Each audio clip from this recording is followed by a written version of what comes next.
Ça ne veut pas dire que les gens, je vais utiliser l'expression qui est devenue, qui désigne l'incréé. Ça ne veut pas dire que les gens ne croient pas en Dieu en Église, et même en Chine. Et même en tant que fils des pasteurs, moi j'ai fait 19 ans dans l'église, nous avons été enseignés que l'église n'est pas le lieu où on prie. L'apôtre Paul dit que chacun de vous prie en tout lieu, en tout moment, en toute heure. Dans ta chambre tu pries, dans ton boulot tu pries. Pas nécessairement aller dans une église où tu crois que c'est là-bas qu'il y a, on a enlevé Dieu du cœur de l'homme pour ramener Dieu à l'église. Au point que les gens croient qu'il suffit d'aller dans une église pour qu'on puisse croiser Dieu. Mais lorsque Jésus est venu, il a trouvé les églises. Il y avait les pharisiens, les sadducéens, les éphésiens, tous ces peuples. Mais pourquoi Jésus n'est pas là? Pourquoi le Saint-Esprit n'a pas amené Jésus à l'église?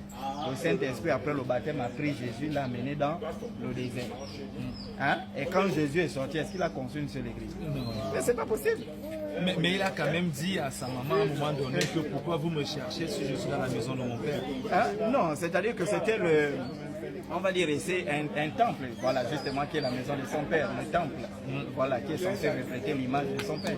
Mais c'est ce même temple qu'il est rentré avec la chicotte pour dire pourquoi vous transformez cette maison.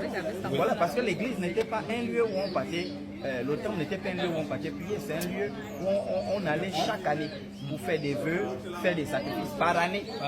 Voilà, ce n'était pas lundi à l'église, mardi à l'église, mercredi à l'église, jeudi, non.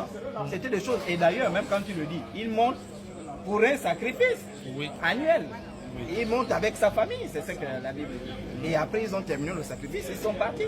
Hein? Et Jésus est resté justement pour renseigner à ces gens qui étaient à l'église, les grands docteurs de la loi, en disant, mais pourquoi vous pratiquez ça alors que c'est ce qui est censé pratiquer? Voilà. Donc, lorsque vous quittez, c'est la même question qu'on se pose. Moi, quand j'ai quitté le christianisme, on m'a dit, mais tu vas aller où? J'ai dit, non, je reviens d'abord où j'étais. Et de là, Dieu va me prendre pour m'indiquer la bonne voie. Si tu quittes d'un point A pour aller à un point Z, tu te rends compte que tu es dans le faux. Mais tu reviens d'abord au point A. Et c'est de là que tu vas trouver le véritable chemin.